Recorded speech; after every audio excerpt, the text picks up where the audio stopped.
तितली का संघर्ष। एक दिन एक लड़का अपने घर के बगीचे में टहल रहा था। टहलते टहलते उस लड़के ने किसी डाली से लटकता हुआ एक तितली का कोकून देखा। उसे ये देखने में बड़ा मजा आ रहा था।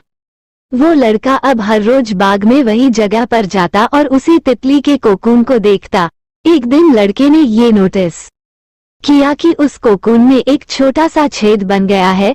उस दिन वो लड़का वही बाग में बैठ जाता है और घंटों उसे देखता रहता है।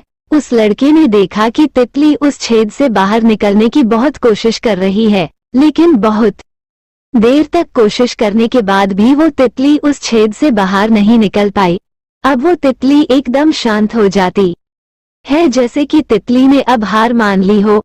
ये सब वो लड़का देख रहा था। लड़के को उस तितली पे अब तरस आने लगा।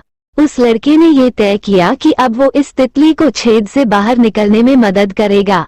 उस लड़के ने कैंची से कोकून की ओपनिंग को इतना बड़ा कर दिया कि वो तितली आसानी से बाहर निकल पाए। अब तितली बिना किसी संघर्ष के आसानी से उस छेद में से बाहर निकल जाती है, किंतु तितली का शरीर सूजा हुआ था और पंख सूखे हुए थे। वो लड़का तितली को बहुत ध्यान से देख रहा था और ये सोच रहा था कि ये तितली किसी भी वक्त अपने पंख फैलाकर उड़ने लगेगी। लड़का बहुत देर तक ध्यान से तितली को देखता रहा, लेकिन तितली पंख फैलाकर उड़ ही नहीं पाई। इस तितली को अब अपनी बाकी की जिंदगी भी इधर उधर घिसटते हुए बितानी पड़ी।